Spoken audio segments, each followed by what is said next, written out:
안녕하세요. JD 부장구세의 소장 조던입니다. 오늘은 2025년 연초에도 위기는 끝나지 않았다라는 주제로 말씀드리도록 하겠습니다. 2025년 1월 3일 금요일 시황입니다. 조단777.com에서 매뉴얼과 함께 자산을 10년에 10배, 20년에 100배로 늘리시고 조기 은퇴하시기 바랍니다. 주소창에 조던777.com을 치시면 됩니다. 유튜브 멤버십에서는 매뉴얼을 더 이상 운영하지 않습니다.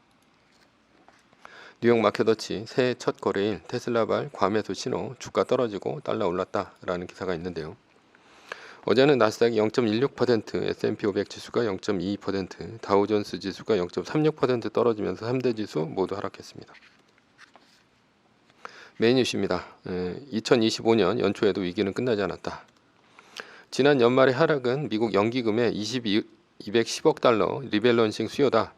월가의 트레이더들이 아직 휴가에서 돌아오지 않아서다. 여러 말들이 있었습니다. 그러나 어제도 주가는 하락을 했습니다. 전체적으로 주가는 약한 하락을 했는데요. 오른 종목이 떨어진 종목보다 많았습니다. 다만 애플과 테슬라의 영향으로 나스닥은 하락으로 끌어내리고야 말았습니다. 그래도 하락은 하락입니다.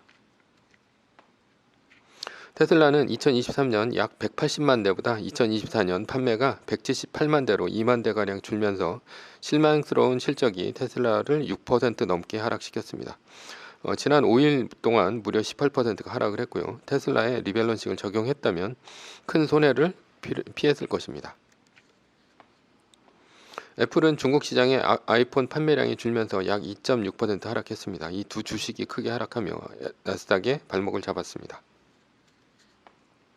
반면 엔비디아가 3%, 메타가 2% 오르면서 나스닥 하락에 브레이크를 걸어줬는데요.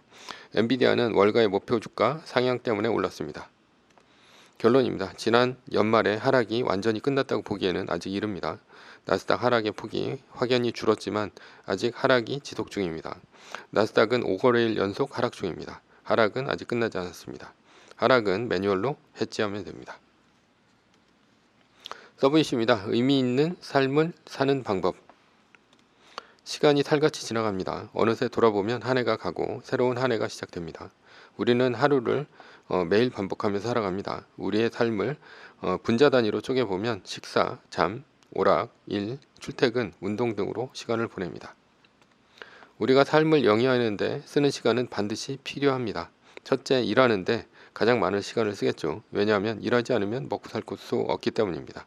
물론 일하는 시간에는 출퇴근 시간도 포함입니다. 따라서 일하는 시간을 빼놓을 수 없습니다. 둘째로 밥을 먹는 데 시간을 쓰죠. 왜냐하면 먹지 않으면 죽기 때문이죠. 그러므로 식사를 하는 시간을 빼놓을 수 없습니다. 셋째, 잠을 자는 데 시간을 씁니다. 왜냐하면 잠자지 않으면 죽기 때문입니다. 반드시 사람이라면 잠을 자야 합니다. 그러나 이렇게만 산다면 매일같이 반복되는 삶을 살게 됩니다. 아침에 일어나 씻고 밥 먹고 출근하고 일하다 퇴근하고 자는 것을 반복한다고 칩시다. 이렇게 지속적으로 하루를 보낸다면 나는 시간을 의미 있게 썼을까 하고 생각해 봐야 합니다. 이렇게 살면 먹고는 살 수 있지만 의미 있는 삶을 살았다고 볼 수 없습니다. 왜냐하면 순전히 살기 위해서 먹었고 일했고 잤기 때문이죠. 반복되는 삶을 살아가다 보면 80년을 살아도 하루를 산 것입니다. 왜냐하면 아무리 오래 살아도 반복된 하루를 산 것이기에 우리의 인생은 하루입니다. 죽기 전에 살아왔던 날을 반추해봐도 반복된 하루만 있을 뿐입니다. 현대인은 과거에 비해 평균 수명이 크게 늘어났습니다. 과거에는 60살만 살아도 오래 살았다고 잔치를 벌였는데 지금은 교통사고나 큰 병으로 죽지 않는 한 80까지는 무난히 삽니다. 수명 인플레이션 시대에 살고 있습니다. 농사가 풍년이라 시장에 쌀이 많이 풀리면 쌀값이 떨어집니다. 무엇이든 풍부하면 값어치가 떨어진다는 얘기입니다. 따라서 평균 수명이 길어지면 시간이 값이 싸지는 것은 당연한 일입니다. 그러니 오래 산다고 생각하면 나의 시간을 하루하루 의미 없이 물쓰듯 쓰게 됩니다. 오늘 할 일을 내일로 미루고 나의 꿈은 저 먼 미래로 접어듭니다. 나의 인생은 길다고 생각하는 착각 때문입니다. 그러나 인생이 과연 길까요? 80 먹은 노인에게 물어봅시다. 당신은 정말 오래 산 것 같습니까? 아마도 아니라고 할 것입니다. 20대가 어제 같다고 할 것입니다. 돌아보면 짧은 것이 인생입니다. 의미 있는 시간이란 무엇일까요? 오래 산다고 의미 있는 삶을 사는 것은 아닙니다. 의미 없고 반복된 하루를 열거한다고 해서 저절로 이야기가 되지 않습니다. 짧은 단편 영화라도 고도의 이야기 구조로 갖췄다면 재미있습니다. 그러나 장황한 사건의 나열이 있는 장편 영화는 재미가 없죠. 결론입니다. 짧게 살아도 누군가에게 들려줄 이야기가 있다면 그 삶은 의미가 있는 삶입니다. 올해는 나에게 이야기가 될 만한 삶을 살아갑시다. 그것이 무엇이 되었건 간에 말입니다. 매뉴얼입니다. 생일 등 주식은 전고점 대비 2.5% 떨어질 때마다 10%씩 팔면서 숏을 치며 리밸런싱을 하다가 나스닥 마이너스 3%가 뜨면 숏을 치며 말뚝을 닥습니다. 그러다 반등이 시작되면 V자 반등 리밸런싱을 하면 됩니다.